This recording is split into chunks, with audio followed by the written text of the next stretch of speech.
नमस्कार, आप सभी का स्वागत हेलो किसान में। मैं हूं मुकुल शर्मा। हेलो किसान कार्यक्रम में लगातार आपके लिए अलग अलग विषय लेकर हम हाजिर होते हैं और आपको बताते हैं, इनका पूरी जानकारी आपको दी जाती है। तो चलिए सबसे पहले हमारा जो आज के विषय रहेंगे उसके बारे में आपको हम जानकारी दे दें। आज खासतौर से हम बात करेंगे पशुओं में होने वाले गलघोटू रोग के बारे में, कैसे इससे बचाव किया जा सकता है पशु का, और साथ ही आपको जानकारी देंगे ब्रॉयलर मुर्गी पालन से रोजगार के बारे में भी, कितना लाभकारी हो सकता है मुर्गी पालन अगर आप करना चाहते हैं। तो ये दोनों विषय रहेंगे हमारे आज के, और इन दोनों विषय से संबंधित अगर आप कुछ सवाल पूछना चाहते हैं तो हमारे टोल फ्री नंबर हैं, इन पर आप हमें कॉल कर सकते हैं। ये नंबर हैं 1800113060, साथ ही 1800113061। इन दोनों नंबर्स पे आप हमें कॉल कर सकते हैं। साथ ही ईमेल आईडी भी आप नोट कर लीजिए, इसके जरिए भी अपना सवाल आप हमारे पास तक पहुंचा सकते हैं। हमारी मेल आईडी है hellokisan2015@gmail.com। तो अलग अलग माध्यम है जिनके जरिए आप हमसे जुड़ सकते हैं, लेकिन आपके जो सवाल आएंगे उस पर जानकारी देने के लिए हमारे साथ आज दो खास मेहमान जुड़े हैं, उनका परिचय आपसे हम करा दें। हमारे साथ मौजूद हैं डॉक्टर अतुल आनंद जी, आप सलाहकार हैं राष्ट्रीय रोग नियंत्रण केंद्र दिल्ली में। बहुत बहुत स्वागत आपका डॉक्टर अतुल। और साथ ही हमारे साथ जुड़े हैं डॉक्टर संदीप कुमार जी, आप पशु चिकित्सक सहायक सर्जन हैं पशुपालन विभाग जम्मू और कश्मीर में। बहुत बहुत स्वागत आपका भी डॉक्टर संदीप। देखिए, जैसा हमने आपको बताया कि हमारे आज के जो दोनों विषय हैं बेहद ही महत्वपूर्ण हैं, और खासतौर से जब हम बात करते हैं पशुओं में गलघोटू रोग के बारे में, किस तरह का ये रोग है और कैसे इससे हम अपने पशु का बचाव कर सकते हैं, इस बारे में डॉक्टर अतुल आपसे हम जानकारी लेना चाहेंगे। किस तरीके के लक्षण खासतौर से इस रोग में नजर आते हैं और कैसे ये प्रभावित करता है पशु को?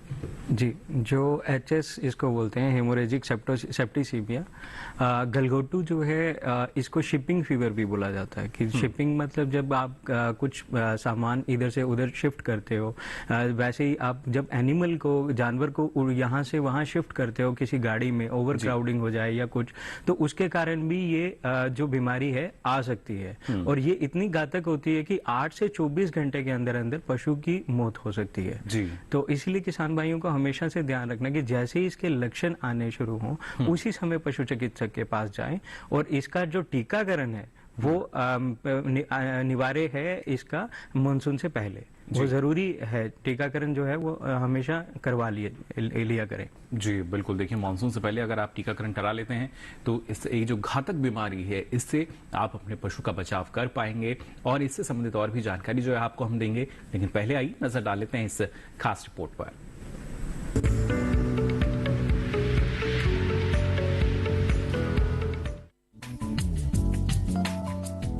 पशुओं का बेहतर स्वास्थ्य पशुपालकों की आर्थिक समृद्धि का प्रतीक है।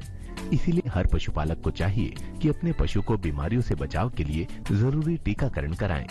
हमारे देश में बीमारियों के नियंत्रण के लिए सरकार योजनाएं भी चला रही है, जिसके तहत पशुओं का मुफ्त टीकाकरण कराया जाता है। अभी तक करीब 28 करोड़ से अधिक पशुओं का टीकाकरण कराया जा चुका है, जिससे दुधारू पशुओं में होने वाली घातक बीमारी खुरपका, मुंहपका, ब्रुसेलोसिस और गलघोटू जैसी को नियंत्रित करने के प्रयास किए जा रहे हैं। गलघोटू की बात करें तो ये एक तरह की जीवाणु से होने वाली संक्रामक बीमारी है, जो गाय, भैंस, बकरी और शूकर में होती है। ऐसे में पशुपालक को चाहिए कि रोग के लक्षण दिखाई देने पर तुरंत पशु चिकित्सक से संपर्क करें। रोगी पशु को बाकी पशुओं से अलग कर दें। रोकथाम के लिए पशु को तालाब, पोखर में पानी न पीने दें। हर साल बारिश का मौसम शुरू होने से पहले पशु का टीकाकरण कराएं। पशुपालक 6 माह की उम्र से ही गलघोटू का टीका लगवा सकते हैं।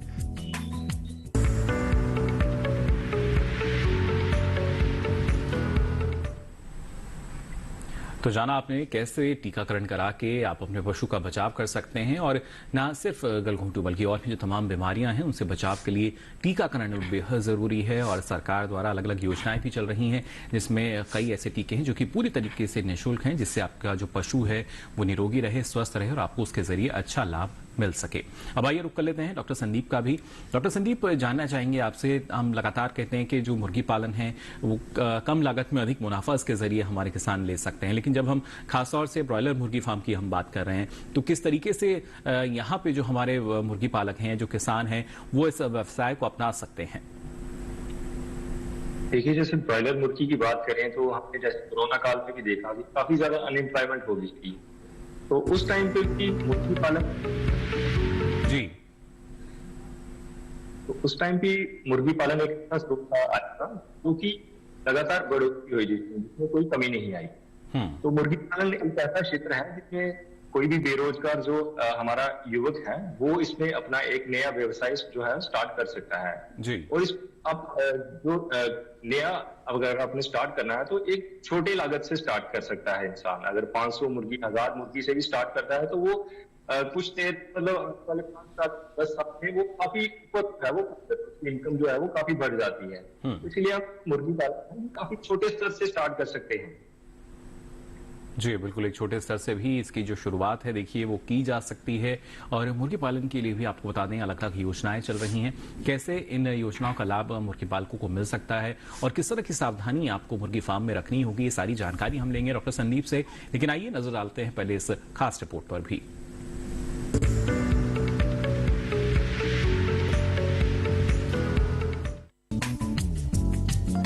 देश में बढ़ती अंडे और मांस की खपत ने युवाओं के लिए अवसर पैदा किए हैं। ऐसे में मुर्गी पालन एक ऐसा व्यवसाय है जो कम लागत में शुरू होकर जल्दी ही मुनाफा देना शुरू कर देता है।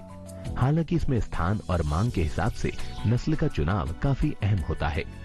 मसलन कि मुर्गी पालन अंडे की आपूर्ति के लिए किया जाना है या मांस की।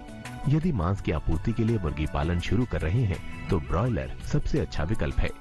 ब्रॉयलर में तेजी से बढ़ने की क्षमता होती है, बस इनकी खुराक पर थोड़ा ध्यान देना होता है। ब्रॉयलर को 3 चरणों में 0 से 1 सप्ताह, 1 से 3 सप्ताह या 3 सप्ताह से लेकर बिक्री के योग्य की आयु तक खिलाया जाता है। इनके दाने में बाजरा और चावल की मात्रा ज्यादा होती है। ब्रॉयलर मुर्गा दाना खाकर 30 से 35 दिन में 1.25 से 1.5 किलो तक का हो जाता है। व्यवसाय शुरू करते समय चूजे प्रमाणित जगह से ही लें और जगह का चुनाव बेहद सावधानी से करें। इसके अलावा स्थान आवासीय क्षेत्र से दूर हो, बिजली पानी की व्यवस्था हो। 100 चूजों के लिए कम से कम 3 पानी और 3 दाने के बर्तन होना जरूरी है। दाने और पानी के बर्तन आप मैनुअल या ऑटोमेटिक किसी भी प्रकार का इस्तेमाल कर सकते हैं। समय समय पर बीमारियों से बचाव और अच्छा माहौल इस व्यवसाय में सफलता के चरण हैं।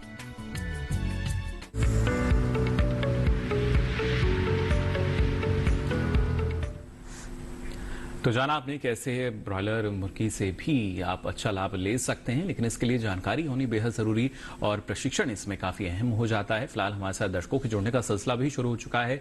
विपिन जी हमारे साथ जुड़े हैं मध्य प्रदेश के सागर से। बहुत बहुत स्वागत आपका विपिन जी, क्या जानकारी लेना चाह रहे हैं? हेलो विपिन जी, आवाज मिल पा रही है आपको हमारी? मध्य प्रदेश से हमारे साथ जुड़े हैं विपिन जी, कोशिश कर रहे हैं हमारी आवाज इन तक पहुंच। जी विपिन जी, सवाल पूछ सकते हैं आप अपना। सर आवाज आ रही है? जी सुन पा रहे हैं आपको। जी सर मेरा सवाल ये था कि जो पशुओं पर गलघोटू रोग के बारे में हम बात कर रहे हैं जी, तो सर मैं ये जानना चाह रहा था कि गलघोटू रोग 12 महीने हो सकता है या फिर किसी खास महीने में ज्यादा देख रेख की आवश्यकता पड़ती है पशुओं में? चलिए बिल्कुल, कौन से समय में ज्यादा प्रभावित ये कर सकता है, इसके बारे में क्या जानकारी देना चाहेंगे डॉक्टर अतुल? जी देखिए, जैसे गलघोटू का जो जीवाणु है वो आमतौर पे पशु के शरीर के अंदर हमेशा से रहता है। तो जैसे ही आपका बरसात का मौसम आता है या नमी जो है आपके पशु के आवास में बढ़ जाती है, उस समय ये गलघोटू जो है होने के चांसेस जो हैं बढ़ जाते हैं, क्योंकि इसका जो जीवाणु है वो 2 से 3 हफ्ते अगर नमी वाली मिट्टी है तो उसमें भी जीवित रहता है। तो इसीलिए आपने हमेशा से ध्यान रखना है कि जैसे ही अगर टीकाकरण भी करवाना है तो वो बरसात के आने से पहले आप मई जून का जो समय है, जैसे अगर आप एमपी में रहते हैं तो आप मई के मंथ में आप टीकाकरण जो है वो करवा सकते हैं। अप्रैल लास्ट के मंथ में और मई फर्स्ट वीक में आप जो टीकाकरण है वो आप करवा सकते हैं गलघोटू का। और अगर निश्चित ही जब भी आप इसके सिम्टम अगर देखते हैं कि अगर जैसे गले में सूजन आना या कुछ, तो उस समय आप नजदीकी पशु चिकित्सा केंद्र में जाके इलाज करवा लीजिए, क्योंकि ये घातक होती है। चलिए बिल्कुल, इनका भी देखिए जरूरी है कि अगर लक्षण इस तरह के दिखाई दें तो पशु चिकित्सक से आप जरूर संपर्क करें। फिलहाल नंदस्वरूप मिश्रा जी हमारे साथ जुड़े हैं फोन लाइन पर। बहुत बहुत स्वागत आपका नंदस्वरूप जी, क्या जानकारी लेना चाह रहे हैं? नमस्कार सर, मैं नंदस्वरूप सर। मैं जानना ये चाहता जो गलघोटू है ये छुआछूत की बीमारी है कैसे? दूसरी तेज बुखार में 106-107 फारेनहाइट की बुखार आता है जिसमें जबड़े और सूजन के कारण सांस लेने में कठिनाई होती है, घुर की आवाज आती है। तो ऐसी दशा में हमें पशुओं के साथ क्या करना चाहिए? दूसरी चीज मुर्गी के बारे में जानना चाहता हूँ कि 3 रोग प्रमुख होते हैं, जैसे हमारे जीवाणु रोग होते हैं, बैक्टीरियल रोग होते हैं, एक फंगस रोग होता है। तो इन बीमारियों से मुर्गियों को किस प्रकार से बचाएं? चलिए, बिल्कुल। देखिए, दोनों सवाल, दोनों विषय पर इनके पहले डॉक्टर अतुल आपसे जानकारी लेना चाहेंगे, जो अलग अलग लक्षण इन्होंने बताए हैं, किस तरीके से उन लक्षणों को ध्यान में रखते हुए भी हमारे जो पशुपालक हैं वो गलघोटू से अपने पशु का बचाव कर सकते हैं, और क्या ये वाकई एक पशु से दूसरे पशु में भी फैल सकता है? जी हाँ, ये संक्रामक बीमारी है।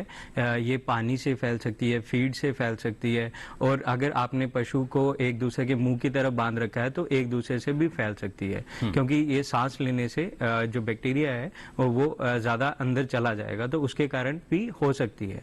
और दूसरा इन्होंने पूछा कि लक्षण जब आ जाते हैं तो जैसे ही आप देखते हैं कि हल्का उसे सांस लेने में दिक्कत आ रही है या गले में सूजन आ रही है, तो उसी समय पशु चिकित्सक के पास जाएं, क्योंकि इसमें 8 से 24 घंटे के अंदर पशु की मौत हो सकती है। लेकिन अगर समय पर एंटीबायोटिक ट्रीटमेंट जो है वो ले लिया जाए तो इससे बचा जा सकता है। बिल्कुल। देखिए, आपको सावधानी यहाँ पे बरतनी बेहद जरूरी है। लगातार अपने पशु की निगरानी भी आप करते रहें, उसमें किस तरह के और जो लक्षण हैं वो तो नहीं नजर आ रहे आपको। साथ ही डॉक्टर संदीप, जानना चाहेंगे आपसे भी, मुर्गी पालन से संबंधित भी जो हमारे दर्शक थे उनका सवाल था कि अलग अलग तरह के रोग होते हैं, कौन से प्रमुख रोग हैं और उनके लिए बचाव के लिए हम क्या कर सकते हैं? देखिए, सबसे पहले मुर्गी पालन के बारे में बताना चाहूंगा। उसमें हमें सबसे मेन जो हमें ध्यान में रखनी चीज वो है बायोसिक्योरिटी। बायोसिक्योरिटी का क्या मतलब है कि हमने अपना जो मुर्गी खाना है, जो हमारा पोल्ट्री फार्म है, उसमें हमने बाहर का कोई भी जो जीवाणु है उसको अंदर घुसने से रोकना है। वो कैसे रोकेंगे हम?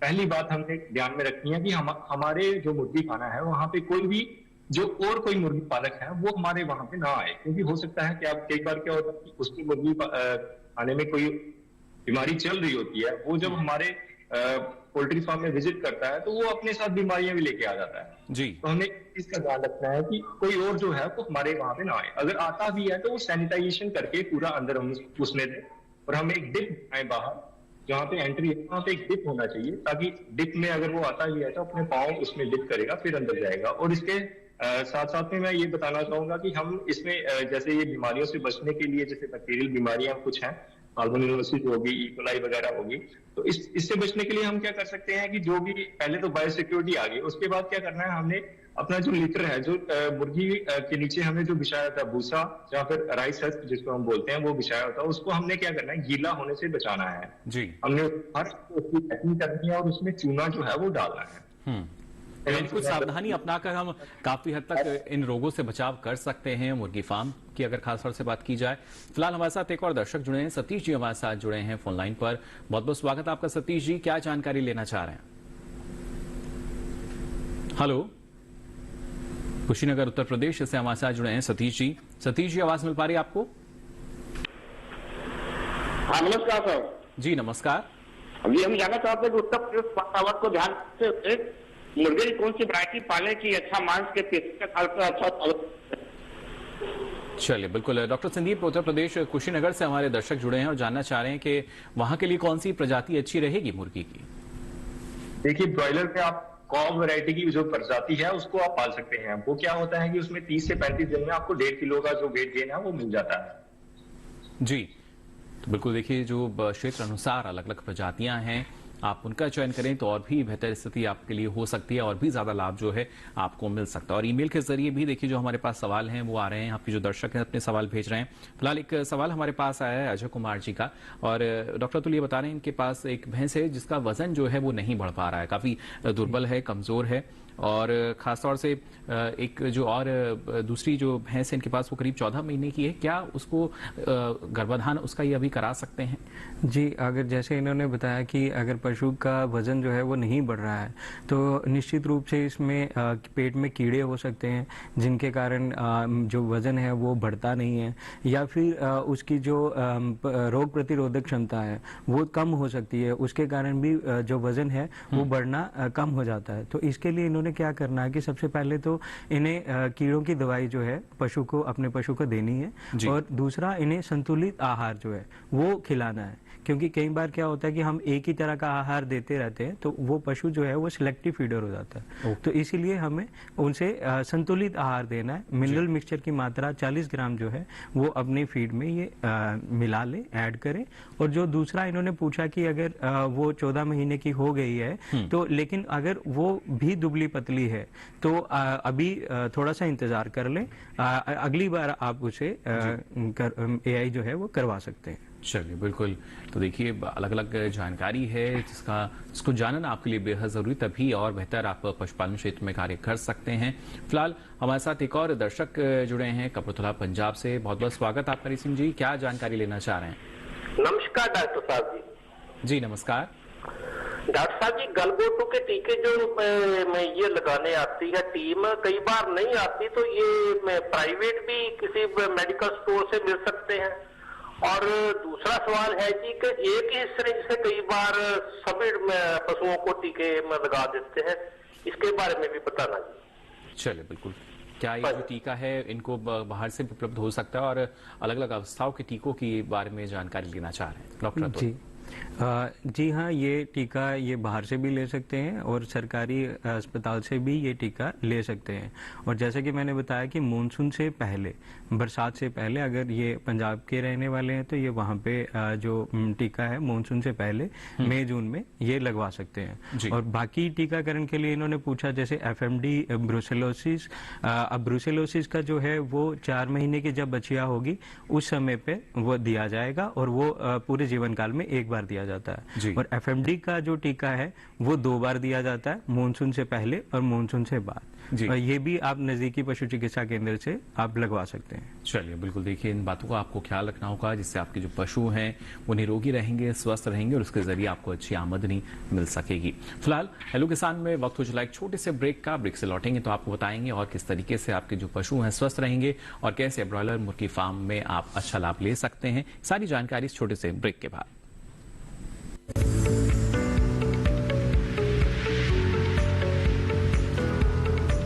अरे भाई, सुना नहीं क्या? KCC ने किसानों का जिंदगी बदल दिया है। देश के छोटे किसान 1,60,000 रुपये तक का कर्ज बिना किसी गारंटी को ले पाएंगे। ब्याज खोरों से भी पीछा छुटा। मैं तो जैविक खेती का पूरा सामान मंगा लिया। KCC का भी कोई दबाव नहीं है। ब्याज चुकाने के लिए पूरा 1 साल मिलता है। समय पर भुगतान करने पर केवल 4% के सालाना ब्याज पे लोन मिल गया मुझे। अपना आधार कार्ड, लेटेस्ट फोटो और जमीन के कागजात लेके अप्लाई करो बस। और नामांकन भरने के लिए जेब भी ढीली नहीं करनी पड़ी।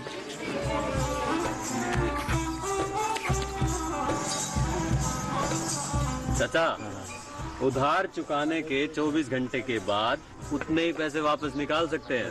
KCC ने किसानों की जिंदगी वाकई बदल दी है।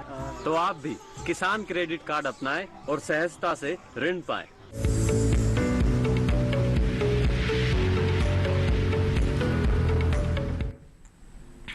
ब्रेक के बाद आप सभी का एक बार फिर स्वागत हेलो किसान में। आज लगातार आपको हम जानकारी दे रहे हैं किस तरीके से पशुओं में गलघोटू रोग की समस्या हो सकती है, और ऐसे में आपको किस तरह का बचाव करना चाहिए, कैसे आपका पशु इससे बच सकता है, और साथ ही ब्रॉयलर मुर्गी फार्म जो कि कैसे एक रोजगार का बेहतर विकल्प है हमारे मुर्गी पालकों के लिए। इन दोनों विषयों के बारे में आप अपने सवाल जो हैं वो पूछ सकते हैं हमारे टोल फ्री नंबर और ईमेल ID के जरिए।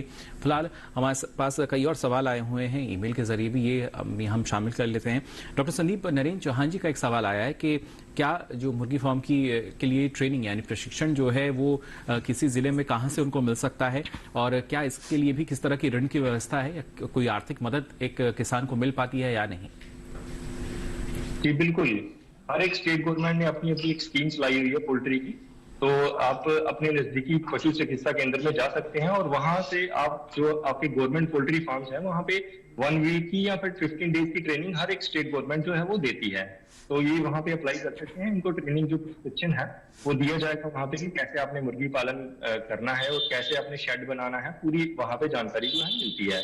और इसके अलावा मैं इनको थोड़ी सी जानकारी खुद से भी देना चाहूंगा कि अगर आप जैसे मुर्गी पालन स्टार्ट करते हैं तो आप पहले जगह का चयन ऐसे करें जो जहां पे पानी खड़ा ना होता हो। आपका मुर्गी जो फार्म है वो ऐसी जगह होनी चाहिए जहाँ पानी का जो है वो खराब ना हो, और उसकी जो दिशा है वो आपने ईस्ट और वेस्ट डायरेक्शन में रखी है, ईस्ट वेस्ट डायरेक्शन। जी बिल्कुल। साथ ही डॉक्टर संदीप एक और सवाल हमारे पास आया है कमलेश शर्मा जी का, और इनका सवाल है कि जो मुर्गियों में पैरालिसिस की बीमारी हो जाती है, कैसे उस बीमारी से हम मुर्गियों को बचा सकते हैं? देखिए, पैरालिसिस की बीमारी जो इन्होंने बोला है वो उसके लिए हमें वैक्सीनेशन, रानीखेत की बीमारी कई बार हो जाती है। तो जहाँ फिर पैरालिसिस की बीमारी कई बार हमें क्या होता है कर्ल टो पैरालिसिस भी हो जाता है, तो उसमें हमें बी कॉम्प्लेक्स जो है विटामिन सप्लीमेंट्स देने पड़ते हैं। और जो रानीखेत की अगर बीमारी रहती है उसके लिए हमें वैक्सीनेशन जो है वो नियमित तौर पे देना पड़ेगा। 7 दिन के जब हमारा ब्रॉयलर मुर्गी हो जाएगी तब हमें रानीखेत की वैक्सीनेशन करनी है, जब 14 दिन की हो जाएगी तब हमें आईवीडी की वैक्सीनेशन करनी है, उसके बाद 28 दिन से हम लसोटा की फिर से कर सकते हैं। इस तरह से हमें नियमित तौर पे जो वैक्सीनेशन है उस पर भी ध्यान रखना है अपनी मुर्गी। बिल्कुल, तो देखिए टीकाकरण जो है वो काफ़ी ज़रूरी हो जाता है, फिर चाहे हम मुर्गी पालन की बात करें या सामान्य तौर पे जो हमारे किसान पशुपालन करते हैं, गाय भैंस का पालन करते हैं, वहाँ भी जो टीकाकरण है वो काफ़ी लाभकारी होता है, इसलिए लगातार हमें समय से वो कराना भी चाहिए। फिलहाल एक सवाल हमारे पास आया है शिवम यादव जी का, और ये जौनपुर उत्तर प्रदेश से उन्होंने हमें भेजा है। डॉक्टर, तो ये जानना चाह रहे हैं कि एक बच्चिया है जो कि 1 साल की है, लेकिन काफ़ी उसका भी जो वजन है वो काफ़ी कम है, दुबली पतली है, और उसको दवा भी इन्होंने दी है, लेकिन फिर भी जो वजन है नहीं बढ़ पा रहा, कमजोरी भी है, क्या इनको करना चाहिए? जी हाँ, जैसे मैंने बताया कि जरूरी नहीं है कि कीड़े हों, हो सकता है कि रोग प्रतिरोधक क्षमता जो है वो पशु की कम हो चुकी हो, कि उसे अन्य बीमारियां जो हैं वो उनसे ग्रसित हो सकता है, क्योंकि जैसे सब क्लिनिकल मैस्टाइटिस या इस तरह के जो रोग होते हैं ये पता नहीं चलते हैं लेकिन शरीर के अंदर होते हैं। तो इसके लिए ये क्या कर सकते हैं कि नजदीकी पशु चिकित्सा केंद्र में कुछ टेस्ट जो हैं, जैसे खून की जांच, यूरिन की जांच और गोबर की जांच, ये तीनों की जांच करवा लें तो फिर इन्हें ये पता लग सकता है कि क्या बीमारी जो है उसके अंदर है। और अगर फिर भी इन्हें इस प्रॉब्लम से निजात नहीं मिलती है तो ये क्या कर सकते हैं कि पहले तो उसके आहार की तरफ ध्यान दें, जो आहार है वो उसे क्या खिला रहे हैं, और जो इनकी नस्ल है कि अगर वो देसी नस्ल है तो कई देसी नस्ल जो होती हैं वो दुबली पतली ही रहती हैं, क्योंकि कई किसान भाई दूसरे पड़ोस वाले की गाय देखते हैं कि वो ज्यादा मोटी है, लेकिन वो नस्ल पे भी डिपेंड करता है जी। तो इन चीजों का ये खास तौर पे ध्यान दें। जी बिल्कुल, और साथ ही जैसा आपने बताया कि अलग अलग बीमारी हैं। एक और सवाल हमारे पास है अमोल सोनवणे जी का, रंगारी महाराष्ट्र से ये जुड़े हैं हमारे साथ, मेल इन्होंने किया है। ये पूछना चाह रहे हैं मास्टाइटिस रोकने के लिए कौन सी ऐसी दवाई है जिसका इस्तेमाल किया जा सकता है, और इसका क्या कोई ऐसा पक्का या विशेष इलाज भी है जिसके जरिए इसकी रोकथाम हम कर पाएं? जी, इसकी मास्टाइटिस जो है वो मैनेजमेंटल डिजीज है, मतलब आपके रख रखाव पे डिपेंड करता है, आपके रख रखाव कैसा है, आपका आवास कैसा है, ये इस पे डिपेंड करता है। क्योंकि जो थनैला रोग है इसमें जैसे इन्होंने पूछा कि एंटीबायोटिक ट्रीटमेंट क्या दे सकते हैं, तो इसमें ट्रीटमेंट में एंटीबायोटिक्स लगती हैं, लेकिन अब ये भी देखना पड़ता है क्योंकि मास्टाइटिस सिर्फ एक तरह के जीवाणु से नहीं होता, इसमें बहुत सारे जीवाणु होते हैं, इकोलाई के कारण भी हो सकता है और अन्य बैक्टीरिया जो हैं उनके कारण भी मास्टाइटिस जो है वो हो सकता है। तो इसके लिए ये क्या कर सकते हैं कि जो अगर इनके नजदीकी पशु चिकित्सा केंद्र या कोई नजदीकी यूनिवर्सिटी है वहां पे ये मिल्क का सैंपल जो है वो लेके जा सकते हैं, जहां पे कल्चर सेंसिटिविटी टेस्ट करवाया जाता है, जिसमें उन्हें ये पता लग जाएगा कि ये जो पस है या जो दूध में छिछरे आ रहे हैं ये किस बैक्टीरिया के लिए हैं और इनके अगेंस्ट जो एंटीबायोटिक है वो कौन सी कारगर रहेगी। तो इसीलिए क्योंकि ये इन्वायरमेंटल मास्टाइटिस भी हो सकता है, सब क्लिनिकल मास्टाइटिस भी हो सकता है, क्लिनिकल भी हो सकता है, तो इसीलिए इनको पहले रूल आउट करने के लिए ये अपनी जांच करवाएं, पहले पहचानना जरूरी है, पहचान करना जरूरी है, टेस्ट करवाना जरूरी है। उसके बाद ये और दूसरी बात ये इन्होंने ध्यान रखनी है कि जब ये दूध धोते हैं और उससे पहले भी अपने भी हाथ धोएं और थन को भी धोएं, और दूध निकालने के बाद भी थनों को धोएं और पोटेशियम परमैंगनेट का घोल बनाकर उससे धो सकते हैं। और तीसरी बात का इन्होंने ये ध्यान रखना है कि जब ये दूध धोते हैं उसके बाद पशु को चारा डालें, ताकि पशु जो है वो खड़ा रहे, क्योंकि जब दूध निकाल लेते हैं उसके थोड़ी देर के बाद दूध की जो थनों की नली है वो खुली रहती है, तो जैसे ही पशु बैठ जाता है तो जमीन से जो जीवाणु है वो घुस सकते हैं, तो उसके कारण ये बीमारी आ सकती है। तो साफ सफाई का ख्याल रखना होगा और कुछ इस तरह की सावधानी अगर आप इनको अपनाते हैं तो इस तरह का जो रोग की संभावना है काफी हद तक वो कम हो सकती है। साथ ही डॉक्टर संदीप जानना चाहेंगे आपसे, जब हम बात कर रहे हैं ब्रॉयलर मुर्गी फार्म को लेकर, वहां पे किस तरह की तैयारियां कोई एक किसान को या मुर्गी पालक है उनको करनी चाहिए अगर फार्म मैनेजमेंट की हम बात करते हैं तो? देखिए, सबसे पहले हमें ध्यान रखना है कि हम अपना फार्म जहां पे बना रहे हैं वहां पे साफ सफाई होनी चाहिए, ठीक है। वहां पे जो पानी का स्रोत है, कोई पॉन्ड या फिर कोई रिवर है, वो 500 मीटर दूर होना चाहिए, वहां से 100 मीटर दूर होना चाहिए, और जो रिहायशी इलाका है उससे 500 मीटर दूर होना चाहिए, ताकि हम पोल्यूशन बोर्ड से जो भी एनओसीज लेनी है उसमें प्रॉब्लम ना आए, दिक्कत ना आए। उसके अलावा दूसरी बात हमारी आती है वो, जैसे मैंने बताया कि जहाँ पे हम अपना मुर्गी फार्म बनाते हैं वहाँ पे पानी का ठहराव नहीं होना चाहिए, वो सूखी जगह होनी चाहिए और थोड़ी सी ऊंची होनी चाहिए ताकि बारिश का पानी अंदर ना आए। और तीसरी बात इसमें आ जाती है कि हमने जो डायरेक्शन रखनी है अपने मुर्गी फार्म की, वो हमने रखनी है ईस्ट टू वेस्ट, ताकि गर्मियों में जो सूर्य की किरणें हैं वो सीधी अंदर ना जाए और मुर्गी हमारा फार्म है वो ठंडा रहे। और इसके अलावा हमने एक बात मैंने पहले भी बताई थी कि हमने नियमित रूप से उनको वैक्सीनेशन करवानी है अपने मुर्गियों को, और साथ में हर हफ्ते में क्या करना है, जो हमने लीटर नीचे जो राइस नीचे उनके डाला होता है मुर्गियों के, तो उसको हमने हर हफ्ते हिलाना है ताकि वो गीला ना हो, और उसमें चूना डालते रहना है ताकि कोई बैक्टीरिया उसमें पनप ना जाए जिससे कि इन्फेक्शन का डर ना हो जाए। और हमने कोशिश यही करनी है कि बायो सिक्योरिटी है वो मेंटेन की जाए, बाहर वाली कोई भी मुर्गियां जो है वो अंदर ना आए, और बाहर के जो पक्षी होते हैं जैसे पिजन्स हो गए वगैरह, इनसे भी कई बार बीमारियां आ जाती है। तो हमने ये भी ध्यान रखना है कि हमारे मुर्गी जो फार्म है उसके आसपास में कोई पेड़ ऐसे ना हो जहाँ पे कुछ कबूतर या कुछ ऐसे पक्षी आ रहे हो जिनसे कोई हमारी बीमारी जो है वो हमारे फार्म में आ सकती है। चलिए, इन बातों का ख्याल रखना होगा। साथ ही ईमेल के जरिए एक सवाल हमारे पास आया है, डॉक्टर संदीप बबलू सिंह जी हैं जो जानना चाह रहे हैं क्या जिस तरीके से हम पशु का बीमा कराते हैं ऐसा हमारा जो मुर्गी फार्म है या मुर्गियां हैं उनका भी हम बीमा करा सकते हैं, और अगर इसकी वो शुरुआत करना चाहते हैं तो इसमें करीब खर्च उनका कितना आएगा, लागत कितनी आ जाएगी मुर्गी फार्म के लिए? जैसे कि पोल्ट्री में स्टार्ट किया है तो ये अपने चिकित्सा केंद्र में जा सकते हैं, वहां पे ये पोल्ट्री इंश्योरेंस करवा सकते हैं। और इसके अलावा मैं इनको ये बताना चाहूंगा कि आप केसीसी की जो फैसिलिटी है वो पोल्ट्री पे भी आजकल उपलब्ध है, तो ये पोल्ट्री पे भी केसीसी फैसिलिटी जो है वो ले सकते हैं और उसका लाभ जो है आ सकते हैं। जी बिल्कुल, तो देखिए लाभ जो है आपको मिल सकता है और अलग सरकार की जो योजनाएं हैं वो भी चल रही हैं। फिलहाल एक और ईमेल के जरिए हमारे पास सवाल आया डॉक्टर अतुल, ये है अंकुर सहाय जी का आजमगढ़ उत्तर प्रदेश से, और ये जानना चाह रहे हैं कि जानवरों में खुरपका मुंहपका का जो रोग होता है इससे कैसे हम अपने पशु का बचाव कर सकते हैं? जी, मैंने जैसे पहले भी बताया कि खुरपका मुंहपका का जो टीकाकरण है वो जरूरी है, क्योंकि जब खुरपका मुंहपका जब आ जाता है तो उसके बाद कुछ नहीं कर सकते, क्योंकि उसके बाद पशु की मौत तो नहीं होती है लेकिन जो दूध का उत्पाद है वो एकदम से गिर जाता है, 1 से 2 लीटर मात्र रह जाता है। तो इसीलिए जो खुरपका मुंहपका है इसका जो टीकाकरण है ये मानसून से पहले और मानसून के बाद करवा सकते हैं, और राष्ट्रीय रोग नियंत्रण कार्यक्रम के अंतर्गत ये पूरे भारतवर्ष में निःशुल्क कराया जा रहा है। तो इसकी जो सुविधा है इसका लाभ ये अपने नजदीकी पशु चिकित्सा केंद्र से ले सकते हैं। जी बिल्कुल, देखिए सारी जानकारी आपको वहाँ मिल सकती है। साथ ही हमारे पास एक और सवाल आया है राम बाबू जी का, और ये जानना चाह रहे हैं मालवा मध्य प्रदेश से हैं, बता रहे हैं कि एक भैंस है जिसके गले में गांठ सी लगती है, इनको महसूस होती है और छू के देखते हैं तो ऐसा लगता है जैसे पानी का कोई थैला लटक रहा हो, यानी काफी मुलायम इनको शायद छूने में वो लगता है। क्या उसका उपचार किया जाए?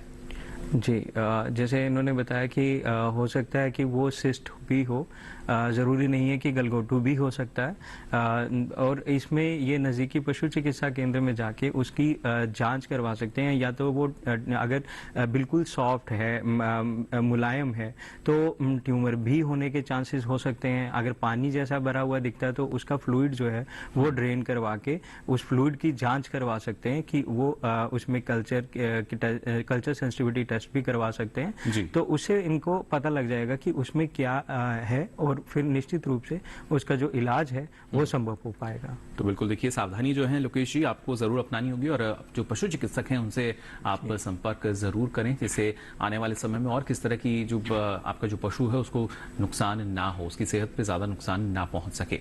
और लगातार यहाँ डॉक्टर संदीप आपसे भी हम जानना चाहेंगे, क्योंकि टीकाकरण जैसा आपने बताया कि काफी महत्वपूर्ण रहता है, लेकिन जब हम ब्रॉयलर मुर्गी फार्म की शुरुआत करते हैं तो शुरुआती अवस्था में कौन कौन से टीके हैं जिनकी आवश्यकता रहती है हमें?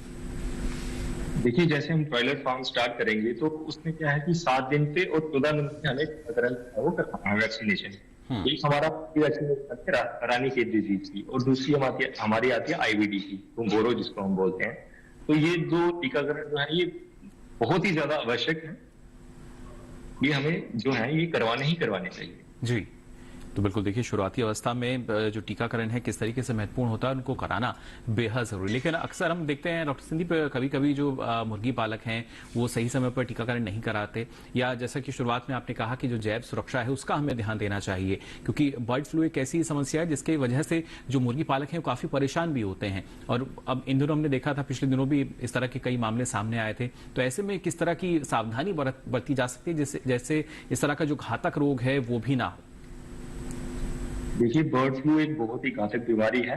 इसमें जो है ब्रॉयलर जो है वो काफी ज्यादा अफेक्ट होता है। तो हमें इसमें कुछ चीजों का ध्यान रखना है। हमने ये ध्यान रखना है कि जहां से हमारी फीड आ रही है, तो हम ब्रॉयलर को फीड दे रहे हैं, वो कहाँ से आ रही है, वहां पे कहीं बर्ड फ्लू के चांसेस तो नहीं है। और जो हमारे फार्म में जो अगर हमारी लेबर है तो किसी ऐसे क्षेत्र में तो नहीं जा रही है जहाँ पे बर्ड फ्लू फैला हुआ है। और हमारा जो चूजा है, डे ओल्ड चिक जिसको हम बोलते हैं, एक दिन का चूजा जो है, वो किसी ऐसे क्षेत्र से तो नहीं आ रहा है जहाँ पे बर्ड फ्लू जो है वो फैला हुआ है। और खास इसमें हमने बायो सिक्योरिटी का जो है वो ध्यान रखना है। हमने अगर हमें लगता है कि हमारे नजदीकी जो कोई स्टेट है वहां पे बर्ड फ्लू फैला हुआ है, तो हमने बायो सिक्योरिटी का बहुत ज्यादा ध्यान रखना है। हमें किसी को भी जो अनजान व्यक्ति है उसको अपने फार्म में एंटर नहीं करने देना है। पूरा एकदम से बायो सिक्योरिटी जो है उसको मेंटेन करके रखना है। अदरवाइज बर्ड फ्लू एक ऐसी बीमारी है तो एक बार आ जाती है तो फिर पूरा मतलब जो है वो आपका बिल्कुल पूरे फार्म में काफी नुकसान जो है वो मुर्गी पालकों को उठाना पड़ता है। और ये जरूरी कि इस तरह की जो घातक बीमारी है, भयंकर बीमारी है, वो फार्म में ना आए, उससे पहले ही आप सावधानी अपनाएं, जो लगातार डॉक्टर संदीप हमें यहाँ बता रहे हैं। साथ ही हमारे जो दूसरे विशेषज्ञ डॉक्टर अतुल बता रहे हैं कैसे आप अपने पशु का गलघोटू रोग से बचाव कर सकते हैं। आगे भी ये जानकारी का सिलसिला जारी रहेगा, लेकिन हम यहाँ रुकेंगे छोटे से ब्रेक के लिए। मैं भी तो आपसे यही कहना चाहती हूँ, पढ़ा करो। आप पढ़ोगे नहीं तो आगे कैसे बढ़ोगे? मतलब वो देखो,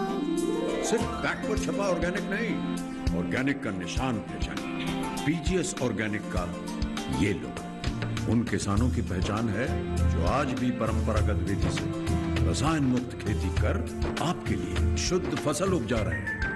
अब समझे मम्मा, अगर मैं प्योर ऑर्गेनिक फूड नहीं खाऊंगी तो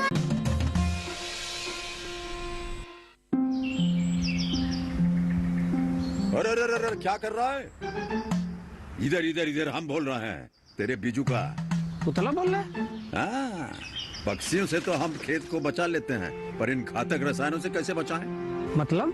देख बेटा, तू जो ये अंधाधुंध रसायन मिलाता है ना, मिट्टी की सेहत बिगड़ने लगी है। और जब माटी ही कमजोर पड़ जाएगी तो उपज कैसे सेहतमंद होगी? हाँ?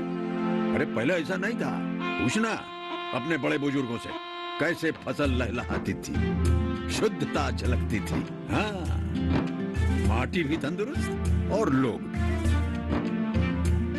पहली वाली बात कहाँ? पर अब तो सब यही डाले हैं। सब नहीं, आज भी लाखों जागरूक किसान परंपरागत विधि से फसल उगा रहे हैं। खर्चा कम और उपज की कीमत भी बेहतर पा रहे हैं। ठीक है भाई, मैं भी आज से जैविक खेती शुरू करूंगा।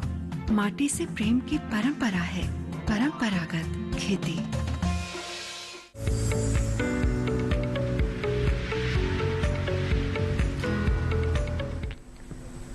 ब्रेक के बाद आप सभी का एक बार फिर स्वागत हेलो किसान में। आज लगातार आपको हम जानकारी दे रहे हैं पशुओं में गलघोटू रोग की जो समस्या आती है उससे कैसे आप अपने पशु का बचाव कर सकते हैं, और साथ ही जो हमारे मुर्गी पालक हैं और खासतौर से अगर आप इससे जुड़ना चाहते हैं तो कैसे ब्रॉयलर मुर्गी जो है उसके जरिए आपके पास अच्छा एक विकल्प आपको मिलता है और उसके जरिए आप अपना लाभ भी बढ़ा सकते हैं।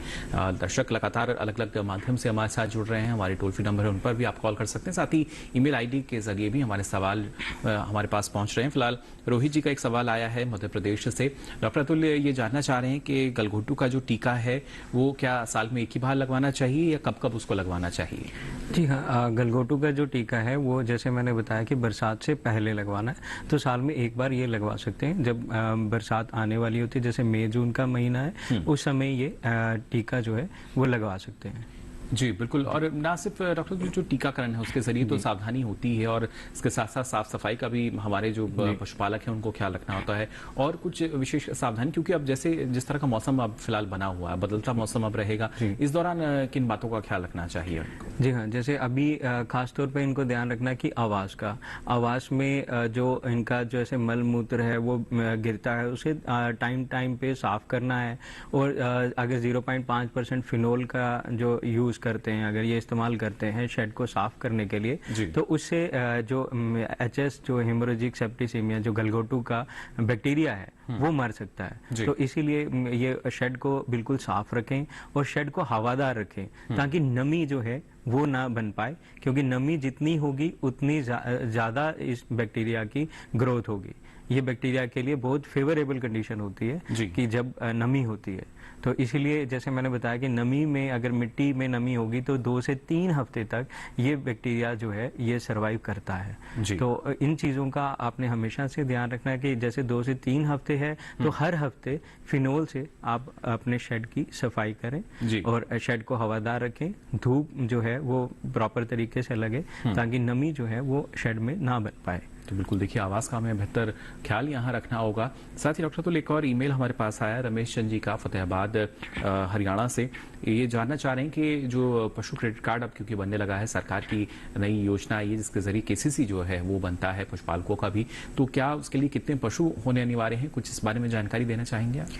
जी हाँ, ये जैसे केसीसी है जो किसान क्रेडिट कार्ड है, ये हर राज्य में राज्यों की जो स्कीम है ये हर राज्य में अलग अलग राज्य में ये जा सकते हैं नज़दीकी पशु चिकित्सा केंद्र में। जैसे इन्होंने बताया कि लिमिट जो है वो राज्य सरकार जो है वो तय करती है, तो हर राज्य में अलग अलग लिमिट जो होगी वो होगी और ये अपने नज़दीकी पशु चिकित्सा केंद्र में जाके इसकी अधिक जानकारी जो है वो ले सकते हैं। ना कि सिर्फ इतना, ये केवी के जो हैं जो इनके नज़दीकी कृषि विज्ञान केंद्र है वहां पर भी जाकर इसकी जानकारी ले सकते हैं। चलिए बिल्कुल, वहां देखिए आपको सारी जानकारी जो मिल सकती है वहां का रुख आपको करना होगा। साथ ही डॉक्टर संदीप, एक और सवाल हमारे पास आया है राजस्थान से शिव जी का। ये जानना चाह रहे हैं कि किस तरीके से जो मुर्गियां हैं उनका वजन बढ़ा सकते हैं और उसके जरिए अपनी आमदनी को बढ़ाया जा सकता है।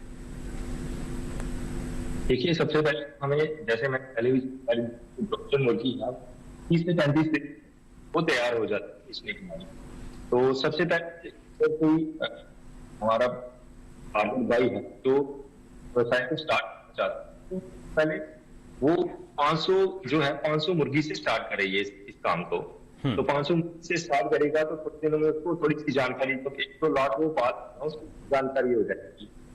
तो उसके तो बड़ा होता है 1000, 2000, 5000 उस हिसाब से वो आके अपनी कैपेसिटी जो है वो बढ़ा सकता है। तो इसके अलावा जैसे इन्होंने सवाल पूछा है उसका जो है वजन में सबसे बड़ी बात आती है कि आपका एक तो कौन सी नस्ल से आ रहा है, क्या वो चूजा है वो अच्छी नस्ल का है भी है, अच्छी नस्ल का है या नहीं।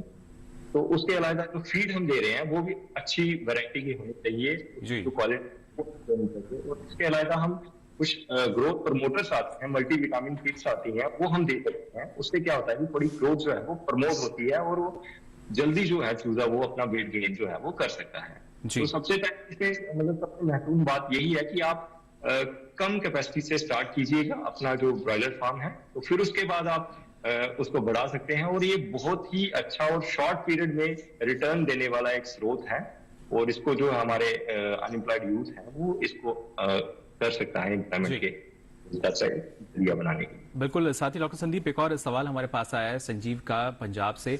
ये जानना चाह रहे हैं कि कौन सी अच्छी प्रजातियां हैं ब्रॉयलर की, अगर हम बात करते हैं मांस उत्पादन के लिए, कौन सी अच्छी प्रजातियां जो कि इनके क्षेत्र के लिए ठीक रहेंगी? देखिए, जैसे पंजाब से इनका है तो इनके लिए कॉब जो है वो अच्छा रहेगा। कॉब वैरायटी जो है वो अच्छी रहेगी, उसमें इनको जो है वो अच्छा जो FCR फीड कन्वर्शन एफिशिएंसी जो है वो अच्छी, और वो जो है उसका वेट गेन भी अच्छा होता है और उसकी जो मार्केट में वैल्यू है वो भी उनको अच्छी मिल जाएगी, कॉस्ट भी उसकी कम रहेगी। जी, तो बिल्कुल देखिए आपके क्षेत्र के अनुसार जो अच्छी प्रजातियां हैं, उन्नत प्रजातियां हैं, उनका चयन आपको करना चाहिए जिससे और ज्यादा लाभ जो है वो आपको आने वाले समय में इनके जरिए मिल सके। साथ ही डॉक्टर अतुल, जानना चाहेंगे आपसे, क्योंकि ना सिर्फ बदलते मौसम की हमने बात की कि किस तरीके से और भी जो रोग हैं उनकी संभावना बनी रहती है, लेकिन अगर जो हमारा पशु है वो इस रोग से ग्रस्त अगर हो चुका है तो वहां उसके बाद किस तरह की देखरेख की उसके लिए आवश्यकता है और कितना समय उसको लगेगा इस रोग से ठीक होने में? जी हाँ, जैसे मैंने बताया कि अगर इसमें जो लक्षण है वो आने शुरू हो जाते हैं तो जानवर की जो मौत है वो 8 से 24 घंटे में हो सकती है। लेकिन आपने अगर उसका इलाज जो है वो शुरू कर दिया है तो ये 3 या 4 दिन में ठीक भी हो सकता है, ये 1 सप्ताह भी ले सकता है। लेकिन प्रॉपर जो एंटीबायोटिक थेरेपी है वो होनी जरूरी है। और इसमें क्या होता है कि निमोनिया की तरह के सिम्टम आ जाते हैं। नाक से पानी बहेगा, आंख से पानी बहेगा, गले में जो सूजन है वो दिखनी शुरू हो जाएगी। तो जैसे ही आप ये 2-3 लक्षण जो हैं वो देखते हैं तो उसे तुरंत आप नजदीकी पशु चिकित्सा केंद्र में जाएं और पशु चिकित्सक की हेल्प लें। और आपने क्योंकि जब से ही ये सिम्टम जो हैं बढ़ेंगे, जैसे ही गले में जो स्वेलिंग है वो बढ़नी शुरू होगी, उससे क्या होगा कि पशु का जो सांस है वो रुक जाएगा। और जो ये बैक्टीरिया है ये अंदर एक एंडोटॉक्सिन्स जो होते हैं ये छोड़ते हैं। तो उसके कारण जो सेप्टिसीमिया जो जिसे हम बोलते हैं बुखार जो है वो एकदम से बढ़ जाता है, क्योंकि इसमें बुखार जो है वो 107 डिग्री फ़ारेनहाइट भी रहेगा। तो तेज बुखार होगा। तो जैसे ही तेज बुखार होगा तो उस समय पे जो पशु को बचाना जो है वो मुश्किल हो जाता है। तो इसीलिए आपने ध्यान रखना है कि जैसे ही आप ये लक्षण देखें तो तुरंत ही आप पशु चिकित्सक को संपर्क करें। जी बिल्कुल, देखिए अगर इस तरह के लक्षण नजर आते हैं तो आपको देरी नहीं करनी है। जो निकटतम पशु चिकित्सक हैं उनसे संपर्क आप जरूर करें, जिससे आपका जो पशु है वो उसको समय पे उपचार मिल सके और आप समय रहते अपने पशु का बचाव भी कर सकें। और यहाँ डॉक्टर तुल्य, जैसा आपने बताया कि काफी घातक बीमारी है जो कि करीब 8 से 24 घंटे के दौरान ही हम देखते हैं कभी कभी जो पशु है उसकी मृत्यु भी हो जाती है।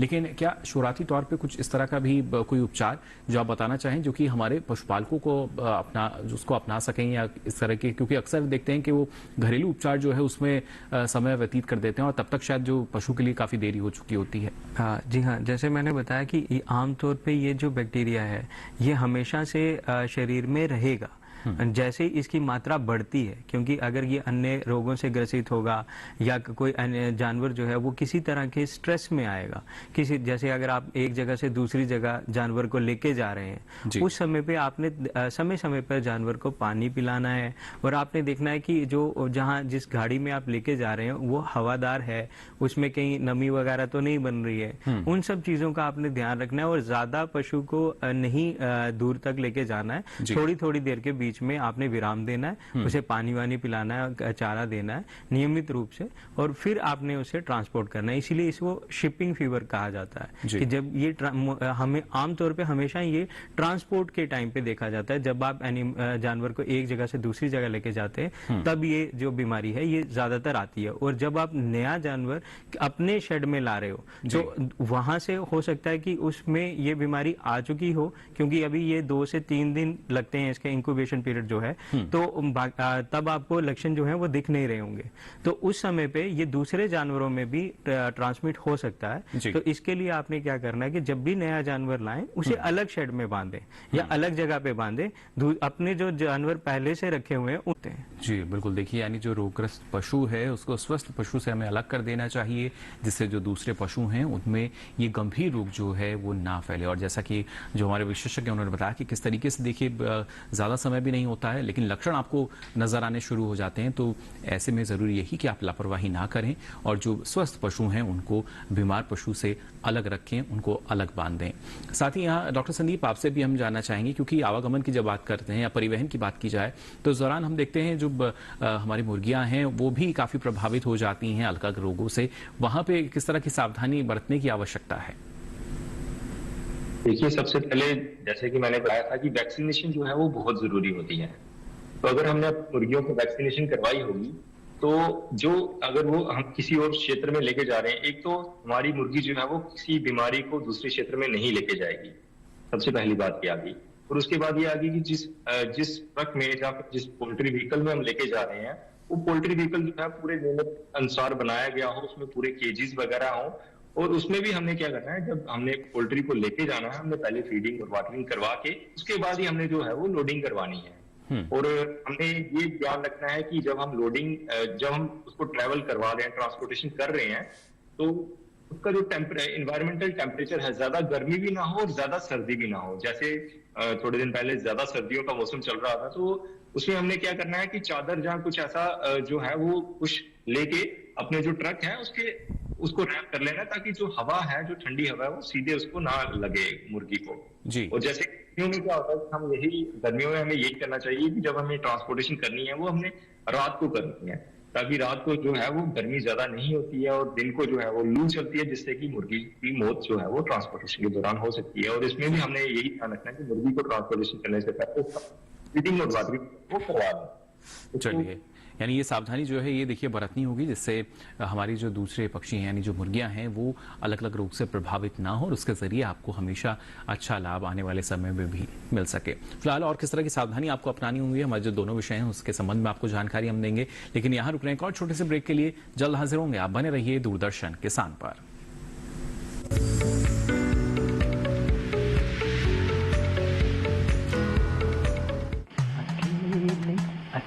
अरे वाह भैया, अकेले अकेले। अरे तू भी ले, पर खाएगा कैसे? मैं ऑर्गेनिक खेती की बात कर रहा रे बेटे। अकेले अकेले खेती कब तक करेगा? मतलब गांव में 20-25 किसानों का समूह बना के पंजीकरण करवा ले, फिर सरकारी ट्रेनिंग भी मिलेगी और मुफ्त जैविक बीज खाद भी। फिर बीजीएस ऑर्गेनिक की सरकारी मोहर के साथ तेरी उपज आकर्षक पैक में पहुंचेगी बड़े बाजार तक। अच्छा? हाँ। अरे भाई कहाँ चल दिया? सबको साथ लाने, आमदनी बढ़ाने। तो किसान भाई समझ गए ना, साथ मिलकर ऑर्गेनिक खेती कीजिए, अपनी परंपरा को आगे बढ़ाइए, ज्यादा मुनाफा कमाइए। माटी से प्रेम की परंपरा है परंपरागत खेती।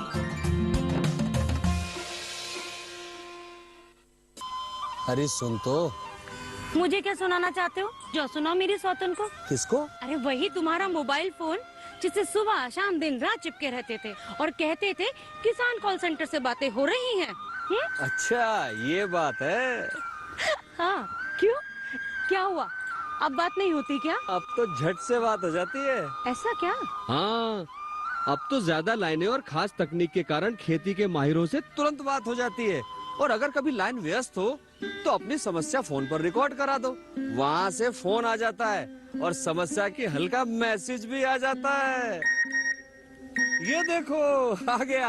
अरे वाह, इसका मतलब इंतजार की घड़ी अब खत्म। हाँ। तभी मैं सोचूं कि आजकल मुझ पर इतना प्यार क्यों आ रहा है। कृषि संबंधी समस्याओं का अपनी भाषा में तुरंत हल पाने के लिए पूरे भारत में किसी भी फोन से हेल्पलाइन नंबर पर संपर्क करें। किसानों का दोस्त किसान कॉल सेंटर।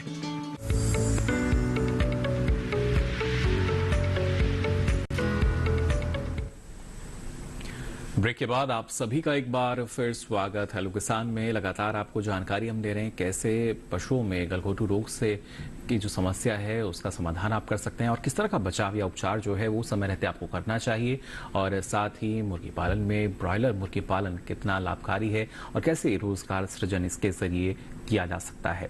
फिलहाल यहाँ डॉक्टर संदीप जानना चाहेंगे आपसे, लगातार आप हमें जानकारी दे रहे हैं जो ब्रॉयलर हमारे मुर्गी फार्म होते हैं उनके बारे में।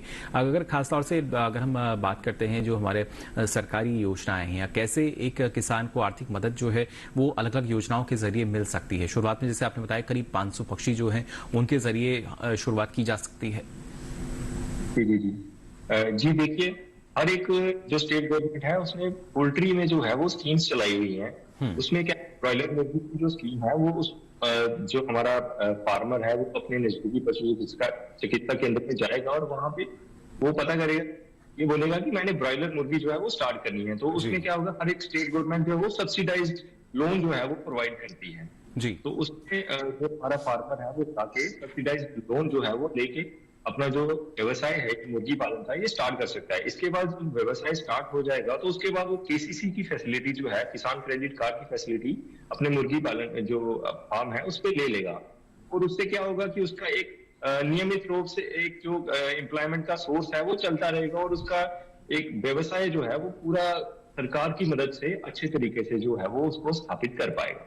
जी, बिल्कुल, तो देखिए किस तरीके से अलग अलग जो योजनाएं हैं और जो राज्य सरकारों की भी अगर खास तौर से बात की जाए या जिला स्तर ब्लॉक स्तर पर भी हम देखते हैं तो उसके लिए बाकायदा जो प्रशिक्षण कार्यक्रम है वो लगातार चलाए जाते हैं, जिससे और भी ज्यादा जागरूकता जो है वो हमारे मुर्गी पालकों में आ सके।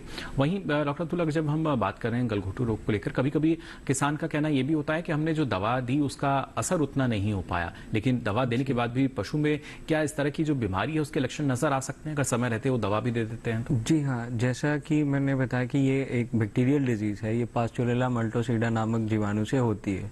तो किसान भाई क्या करते हैं कि एंटीबायोटिक जो है वो एंटीबायोटिक थेरेपी स्टार्ट कर देते हैं। जैसे आज कर दी, वो एक डोज उसकी स्किप कर देंगे, फिर दूसरे तीसरे दिन में दे देंगे या चौथे दिन में दे देंगे, क्योंकि उनको लगेगा कि थोड़ा सा अभी ठीक होना शुरू हुआ है, तो उसके बाद वो बंद कर देंगे। लेकिन फिर से जैसे सिम्टम आने शुरू होंगे फिर से देना शुरू कर देंगे। तो उस चीज को हमेशा से ध्यान रखना है, ना तो जो आपके पशु चिकित्सक ने एंटीबायोटिक प्रेस्क्राइब की है आपको वो नियमित रूप से देनी है। अगर वो 3 दिन के लिए दी है तो 3 दिन के लिए देनी है, 5 दिन के लिए दी है 5 दिन के लिए, 7 दिन के लिए 7 दिन के लिए। और अगर आपका पशु ठीक भी हो जाता है तब भी आपको एंटीबायोटिक जो है वो पूरी मात्रा में देनी है जितनी डोज आपकी प्रेस्क्राइब है। यानी बीच में बंद नहीं। जी हाँ, अगर आपने बीच में बंद कर दी या फिर आपने जो इसकी डोजिंग है वो चेंज कर दी या एंटीबायोटिक ही चेंज कर दी, तो उसमें क्या होगा कि अगली बार आपका पशु अगर इस रोग से ग्रसित होता है तो एंटीबायोटिक जो है वो काम नहीं करेगी, पशु में एंटीबायोटिक रेजिस्टेंस जो है वो डेवलप हो जाएगा। तो इस चीज का हमेशा से ध्यान तरीके से पूरा कोर्स जो कहा जाता है वो जरूर करा लेना चाहिए। जी, पूरा कोर्स करवाना है नियमित रूप से। अगर 3 दिन का है तो 3 दिन का, 5 दिन का है तो 5 दिन का। तो देखिए ऐसा ना हो अगर आपको लगे कि पशु अब वो ठीक आपको लग रहा है, लेकिन जो उसके एंटीबायोटिक का पूरा कोर्स है वो आप जरूर कराएं, जिससे आने वाले समय में भी आपका जो पशु है वो निरोगी रह सके।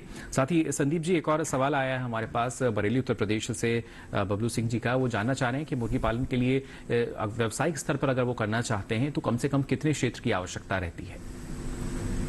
देखिए ऐसे तो हमें 1 to 1.5 स्क्वायर फीट जो है वो एक मुर्गी के लिए जो है ब्रॉयलर मुर्गी के लिए जगह जो है वो चाहिए होती है। तो अगर इन्होंने, अब डिपेंड करता है कि इन्होंने कितनी मुर्गियों का स्टार्ट करना है। अगर 500 का स्टार्ट करना है तो उसको ये मतलब 750 स्क्वायर फीट की अगर उनकी जगह है इनके पास तो वो स्टार्ट कर सकते हैं 500 का। तो उसी हिसाब से ये जैसे जैसे ये कैपेसिटी बढ़ाएंगे तो उस हिसाब से इनको जो है एरिया भी वो बढ़ाना पड़ेगा। 1 to 1.5 स्क्वायर फीट का हिसाब इनको जो है वो एरिया जो है वो लगेगा। तो इसको इस बात का ध्यान रखें कि जहां पे भी ये मुर्गी पालन अपना फार्म स्टार्ट करना चाहते हैं वहां पे रोड की फैसिलिटी जो है वो उपलब्ध हो, और पानी की फैसिलिटी और बिजली की फैसिलिटी जो है, ये मेन चीजें हैं। 3 चीजें अगर ये उपलब्ध हैं तो तभी ये वहां पे ही स्टार्ट करें जहां पे ये 3 चीजें जो है वो अच्छी तरह से उपलब्ध है। यानी जो मूलभूत आवश्यकताएं देखिए उनकी पूर्ति होनी चाहिए एक मुर्गी फार्म के लिए, और उसके बाद आप सफलतापूर्वक ब्रॉयलर मुर्गी फार्म जो है वो शुरू कर सकते हैं। फिलहाल डॉक्टर संदीप, आपका बहुत बहुत शुक्रिया, इतनी महत्वपूर्ण जानकारी आपने हमारे दर्शकों के साथ साझा की। तो यहाँ डॉक्टर संदीप बता रहे थे किस तरीके से ब्रॉयलर मुर्गी फार्म के जरिए रोजगार सृजन भी आप कर सकते हैं, काफी फायदा इसके जरिए मिलता है। और साथ ही डॉक्टर अतुल, क्योंकि अब हम बात कर रहे हैं कि गलघोटू के बारे में भी, लेकिन उससे पहले हम देख पा रहे हैं जो तापमान है वो लगातार अब बढ़ने लगा, अचानक से उसमें वृद्धि हो रही है और ऐसे में भी कई तरह की बीमारियां आ जाती हैं, हीट स्ट्रेस के भी मामले सामने आते हैं। यहाँ पे किस तरह की सावधानी रखें हमारे पशुपालक? पशुपालकों को अपने रख रखाव पे हमेशा से ध्यान देना है, क्योंकि जैसे अब तापमान बढ़ने वाला है तो उस समय पे आपने ध्यान रखना है कि जो अगर आपने जो शेड बना रखे हैं, आवाज जो है वो टीन के छत हैं अगर उनकी, तो उस पे जो पराली भूसा जो है वो डाल दें। और जो नमी है, जैसे अब HF अगर किसी ने रखी हुई है, शंकर नस्ल की ब्रीड्स रखी हुई हैं, तो कूलर जो है वो उनके लिए जरूरी होता है। लेकिन कोशिश करें कि कूलर में जो पानी है वो कम से कम डालें, क्योंकि उसके कारण शेड के अंदर नमी बन जाती है। तो उसके लिए आप एग्जॉस्ट फैंस का यूज कर सकते हैं, क्योंकि नमी जो है उसके कारण गलघोटू के चांसेस बढ़ जाएंगे। तो इन चीजों का आपने हमेशा से ध्यान रखना है कि नमी जो है वो आपके शेड में ना बने। और शाम के समय पे खिड़कियां दरवाजे जो हैं वो आप खुले रख सकते हैं, लेकिन मच्छरों का ध्यान रखना है आपने। और जरूरी कीटनाशक दवाइयां जो हैं वो समय समय पर छिड़काव करनी है, और फिनोल का छिड़काव आपने हर हफ्ते में रिपीट करना है। जी बिल्कुल। तो देखिए इस तरीके से आप प्रबंधन अगर कार्य कर लेते हैं तो काफी हद तक आपका पशु जो है अलग अलग रोगों से बच सकता है और उसके जरिए और अच्छी आमदनी जो है, मुनाफा जो है आपको मिल सकता है। फिलहाल यहाँ डॉक्टर अतुल, आपने भी इतनी महत्वपूर्ण जानकारी हमारे दर्शकों को दी, इसके लिए आपका बहुत बहुत आभार। तो जाना आप सभी ने कैसे पशुओं में गलघोटू रोग की जो समस्या आ सकती है उसमें क्या उपचार करना चाहिए और बचाव आप किस तरीके से कर सकते हैं। अब चलिए हमारे जो कल के विषय रहेंगे उस पर आपको हम जानकारी दे दें, जिससे पहले से ही आप अपने सवाल तैयार करें। कल बात करेंगे बसंतकालीन सह फसली खेती की और साथ ही आपको जानकारी देंगे ग्रीष्मकालीन मूंग की खेती के बारे में। साथ ही आपको बता दें, आप अपना कोई सवाल या सुझाव हम तक पहुंचाना चाहते हैं तो ईमेल आईडी आप सभी को याद होगी, याद नहीं है तो हमारी ईमेल आईडी आप नोट कर लें। मेल आईडी है hellokisan2015@gmail.com। इसके साथ ही अलग अलग सोशल मीडिया के जो प्लेटफॉर्म्स हैं उसके जरिए भी आप हमारे साथ जुड़ सकते हैं। फेसबुक, इंस्टाग्राम और ट्विटर हैंडल आप देख पा रहे हैं, यहाँ भी अपना सवाल आप हमारे साथ साझा कर सकते हैं। और इसके साथ साथ आप डीडी किसान कॉल सेंटर का नंबर नोट कर सकते हैं, जिस पर आप अपना सवाल दर्ज भी करा सकते हैं। नंबर है 1800113060। सोमवार से शनिवार सुबह 6 से रात के 10 बजे तक ये लाइंस खुली हैं, इस पर भी अपना सवाल आप दर्ज करा सकते हैं। और आपको बता दें, अब ये सारी जानकारी आप देख सकते हैं डीडी किसान के यूट्यूब चैनल पर भी। इस QR कोड को आप स्कैन करें, जिसके बाद आप पहुंचेंगे हमारे यूट्यूब चैनल पर और यहाँ अब ये सारी जानकारी आप हेलो किसान के माध्यम से कभी भी कहीं भी देख सकेंगे। फिलहाल आज के लिए हेलो किसान में बस इतना ही। दीजिए इजाजत, नमस्कार।